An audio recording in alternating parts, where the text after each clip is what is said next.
चलिए तो अब हम लोग पढ़ते हैं प्रॉपर्टीज ऑफ सबसेट। सबसेट की जो प्रॉपर्टी होती है वो पहले तो सबसेट समझो कहते किसको हैं, ये तो पढ़ा दिए।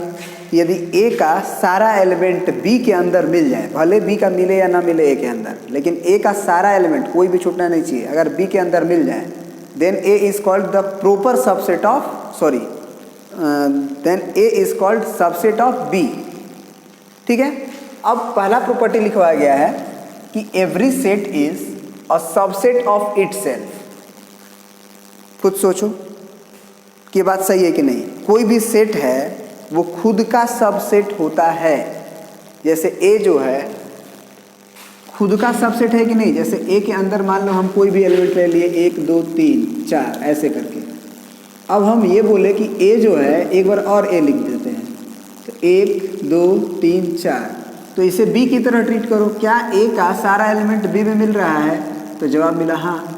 तो खुद का सारा एलिमेंट खुद में तो मिलेगा ही ना। तो इसीलिए बोला गया कि every set is a subset of itself, that is A is a subset of A. ये बात सही है। ये क्या किया गया है, कहा गया कि phi is a subset of every set. ये मानी गई बात है कि फाई जो है वो सबसेट है एवरी सेट का। कोई भी सेट लिख लो, 1 2 3 4 ऐसे ले लिए, तो ये फाई क्या होता है? जिसके अंदर कोई एलिमेंट्स नहीं होता है। तो इस फाई को इसका जो है एलिमेंट्स माना जाता है कि ये जो फाई जो है इसमें भी कुछ नहीं है। इसमें भी हम कह सकते हैं कि कुछ भी नहीं है, सब है लेकिन कुछ भी नहीं है, वो भी है एक ठो, है ना। कुछ भी नहीं है वो भी है एक ठो। चलिए ये भी ठीक है। यानी कि फाई को जितने भी सेट है उसके सेट मतलब सबसेट माना जाता है। Phi is a subset of every set. फिर एक बात लिखा गया कि A is a subset of B and B is a subset of C. मतलब ए का सारा एलिमेंट बी में मिल रहा है एंड बी का सारा एलिमेंट सी में मिल रहा है। तो निश्चित रूप से ए का सारा एलिमेंट सी में भी मिलेगा। मतलब ये दोनों बात दिया हुआ हो तो हम ये लिख सकते हैं, अगर ए का सारा एलिमेंट बी में है एंड बी का सारा एलिमेंट सी में है तो ए का भी सारा एलिमेंट सी में होगा। क्यों होगा जरा सोचो। ए के अंदर मान लो तुम ये लिख दिया और बी के अंदर तुमने मान लो 1 2 3 4 5 6 लिख दिया, क्योंकि ए का सारा एलिमेंट बी में मिलना चाहिए, तभी तो ये बोलोगे ना। फिर बी ए लिखे और सी अब ये लिख दो, सी बराबर लिख दो 1 2 3 4 5 6 7 8। क्यों? क्योंकि बी जो है बी का सारा एलिमेंट सी में मिलना चाहिए, तभी तो B is a subset of A होगा, sorry B is a subset of C होगा।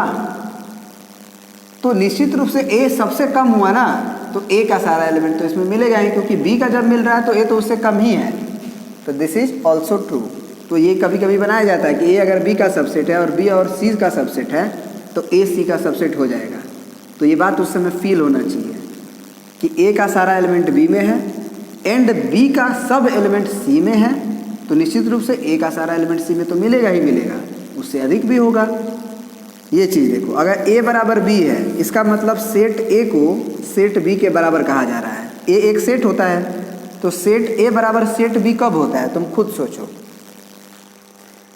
याद करो कि इक्वल सेट किसे कहते थे। इक्वल सेट का मतलब होता है कि सेट ए का सारा एलिमेंट सेट बी में होना चाहिए और बी का सारा एलिमेंट ए में होना चाहिए। मतलब कि जितना नंबर इसमें है उतना ही नंबर होना चाहिए बी में, और जो जो एलिमेंट ए के अंदर है वही वही एलिमेंट बी के अंदर होना चाहिए। तो ये कब होगा? एक तरफ से नहीं सही होगा, ए बराबर बी, दोनों तरफ से सही होना चाहिए। मतलब ये भी होना चाहिए एंड ये भी होना चाहिए, केवल एक से काम नहीं चलेगा। ए अगर सबसेट ऑफ बी हो गया तो बी ज़्यादा हो सकता है, तो फिर बराबर नहीं कहेंगे। इसका मतलब बी का भी सारा एलिमेंट ए में भी होना चाहिए। मतलब इक्वल सेट को हम एक दूसरे तरह से डिफाइन कर सकते हैं कि if A is a subset of B and B is also a subset of A, then A and B are called equal set. Clear हो गया? क्योंकि बी का अब सारा एलिमेंट अब ए में भी मिलेगा, तो निश्चित रूप से बी अब ज़्यादा हो ही नहीं सकता है। चलो अब देखते हैं 5वां नंबर। If a set A has n elements, जैसे मान लो कि एग्जांपल ले लेते हैं कि एक ए के अंदर 3 एलिमेंट्स 1 2 3 हैं, या फिर ABCD कर लो, ये ज़्यादा अच्छा रहेगा। एक एलिमेंट ए मान लो, एक एलिमेंट बी मान लो, एक एलिमेंट सी मान लो, 3 एलिमेंट है, तो यहाँ n का वैल्यू कितना हो गया 3। तो ये कह रहा है कि then number of subset of A का जो सबसेट होगा वो 2 का पावर n होगा। सबसेट किसे कहते हैं? ऐसा सेट जो इस सेट के अंदर पाए जाते हो तो उसे इस सेट का सबसेट कहेंगे। मतलब ऐसा सेट जिसके एलिमेंट्स इसके अंदर पाए जाते हो।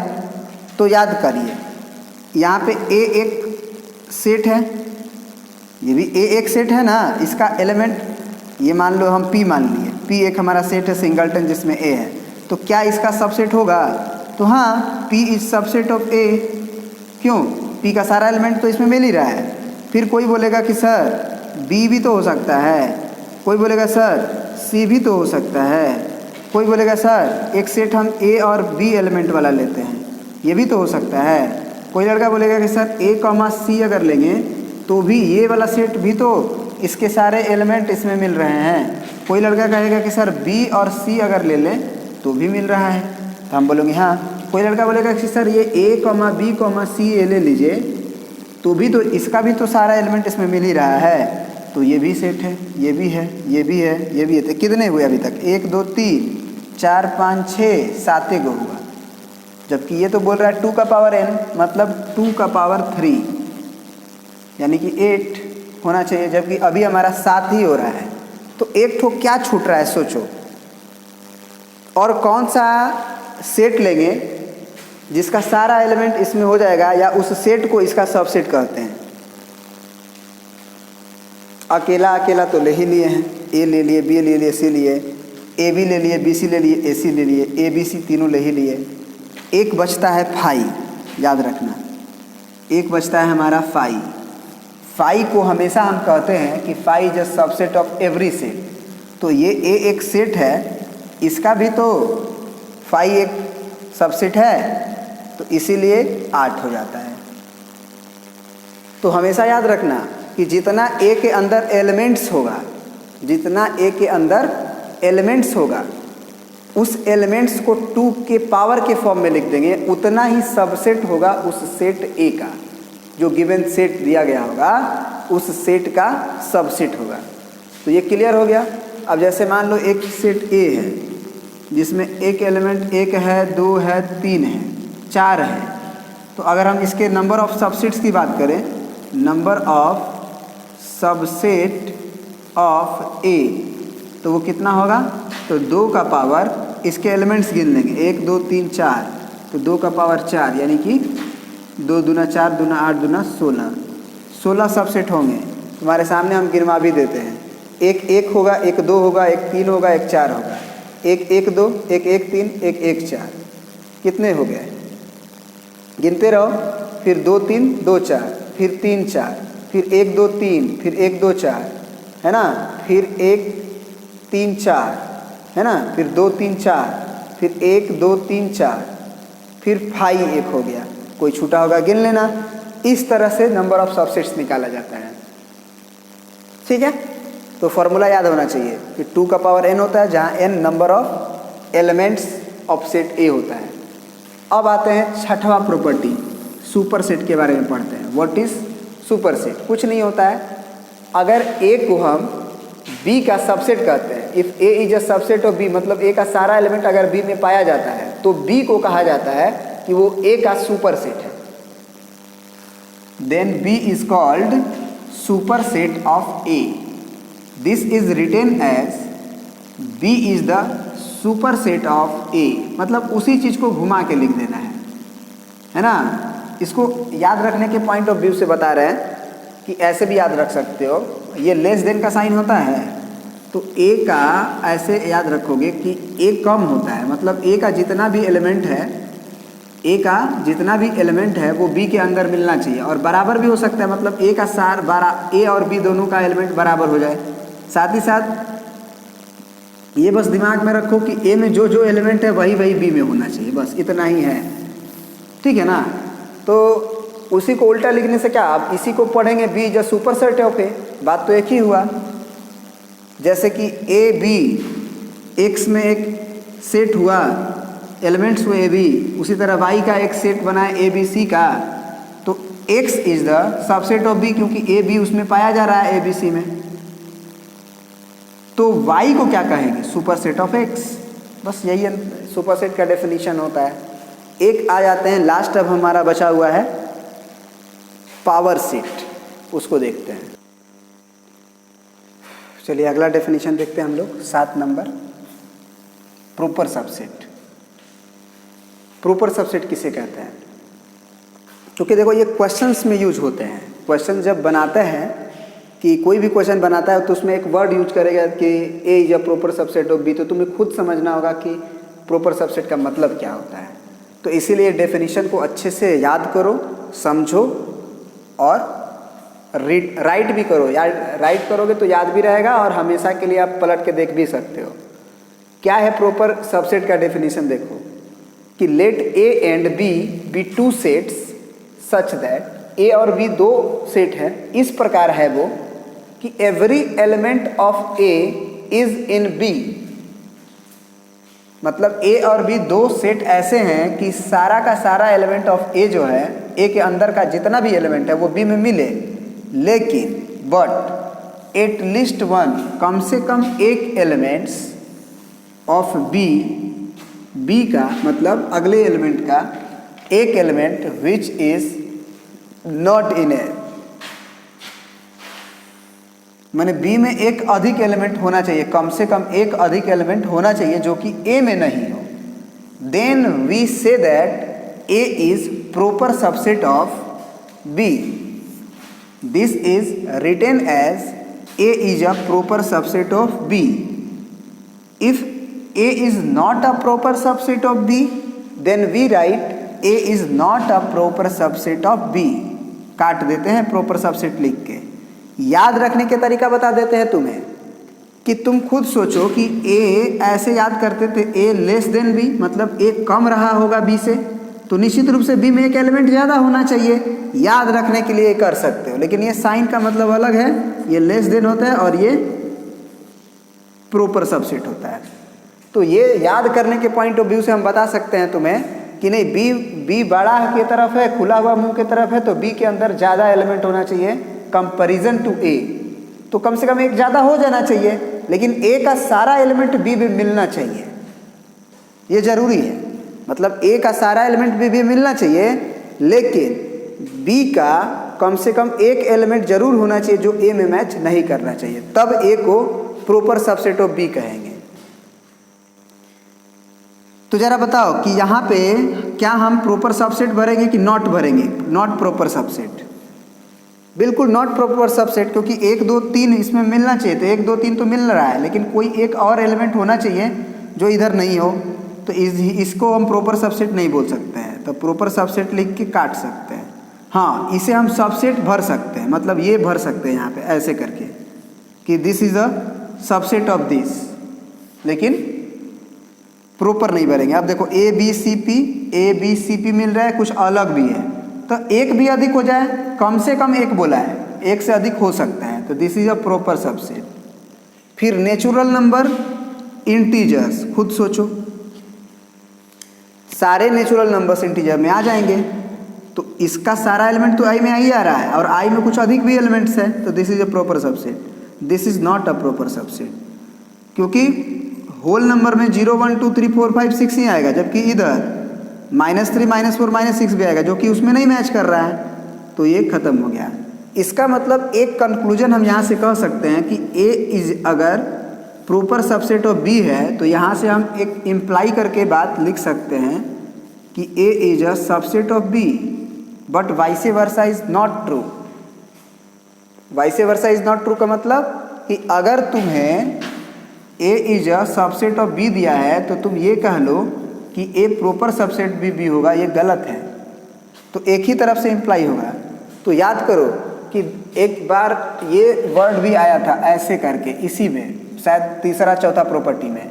तो इसका मतलब क्या होता है कि A से B भी लिखा जा, इधर भी जाया जा सकता है और इधर से इधर भी जाया जा सकता है। उस समय एग्जाम्पल क्या था कि A अगर बराबर B है तो हम दोनों तरफ से इम्प्लाई दिए थे और बोले थे कि A is a subset of B and लिखे थे, and B is a subset of A। मतलब ये अगर सही हुआ, A अगर B में, B का सारा मतलब A का सारा एलिमेंट B में हुआ और B का सारा एलिमेंट A में हुआ, तो इससे हम ये भी कह सकते हैं कि A बराबर B होगा, या इसका उल्टा अगर A बराबर B होगा तो हम इससे ये भी कह सकते हैं कि A जरूर B का सबसेट हुआ होगा और B भी A का सबसेट हुआ होगा। लेकिन अगर एंड छोड़ के अकेला कर दे तब गलत हो जाएगा। ठीक है ना। तो चलिए अब आगे भी पढ़ लेते हैं, एक आध दो टाइप और बचा हुआ है। चलिए एक क्वेश्चन है हमारे सामने, कह रहा है कि write all the proper subset of X Y Z. तो प्रॉपर सबसेट किसे कहते हैं आपको पता होगा, ऐसा सेट ए जो ए का सारा एलिमेंट बी में हो, माने दो सेट ए और बी को में हम लोग ए को प्रॉपर सबसेट ऑफ बी तभी कहेंगे यदि ए का सारा एलिमेंट बी में हो और बी में कुछ अधिक एलिमेंट भी होना चाहिए। मतलब ए और बी बराबर कभी नहीं होना चाहिए, ये कह सकते हैं। और साथ ही साथ ए का सारा एलिमेंट बी में होना भी चाहिए। तो अगर हम केवल फाई बोल दें, फाई केवल, तो phi is a subset of this, यही डेफिनेशन है ना, कि एक अधिक एलिमेंट होना चाहिए, तो फाई इसका सबसेट है। उसी प्रकार अगर हम केवल एक्स बोले तो ये भी एक सेट है, इसका ये एलिमेंट इसमें मिल रहा है और इससे एक्स से इसमें अधिक भी है। उसी तरह वाई भी हो सकता है, जेड एक सेट हो सकता है, या एक्स वाई एक सेट हो सकता है। ये सेट का दो एलिमेंट इसमें मैच कर रहा है, इसमें एक अधिक भी है, फिर एक्स और जेड भी हो सकता है। उसी तरह अगर हम वाई जेड बोले तो वो भी एक प्रॉपर सबसेट होगा। फिर एक्स जेड लिख चुके हैं ना, तो ये होगा। फिर अब ये तुम कहोगे कि एक्स वाई जेड, तो ये गलत हो जाएगा, क्योंकि एक्स वाई जेड कह दोगे तो सारा एलिमेंट से मैच हो जाएगा, तो ये प्रॉपर सबसेट नहीं होगा, क्योंकि इसका एक एलिमेंट अधिक होना चाहिए, तो ये नहीं होगा। बस इसका मतलब कितना हुआ, 1 2 3 4 5 6 7। तो अगर तुमसे पूछे कभी भी number of proper subset of set A having n elements,